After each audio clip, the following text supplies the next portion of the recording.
Viral di media sosial sebuah video yang memperlihatkan momen haru seorang sopir truk tangki menemui anaknya di pinggir jalan. Momen haru itu dibagikan akun TikTok @reni_tata pada Jumat 1 April 2022 lalu. Diketahui berdasarkan keterangan unggahan rekaman tersebut, ayah dan anak itu sudah seminggu tidak bertemu. Awalnya dalam video itu terlihat seorang anak laki-laki yang memakai baju biru berdiri di pinggir jalan sembari membawa sebuah kantong plastik berwarna putih yang diduga adalah bekal. Anak itu rupanya tengah menunggu ayahnya yang berprofesi sebagai sopir truk tangki lewat melalui jalan tersebut. Tampak ketika ayahnya tiba, sopir tersebut langsung menghentikan laju truk dan turun menemui anaknya.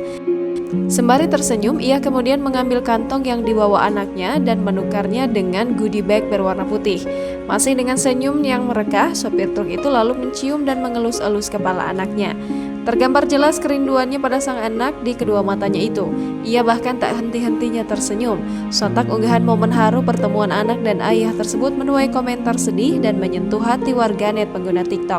Masih dengan akun TikTok yang sama, ternyata momen haru itu tidak hanya terjadi sekali melainkan berulang kali.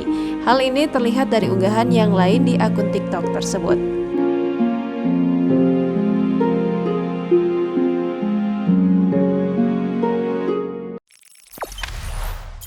Jangan lupa subscribe, share, komen, dan like ya.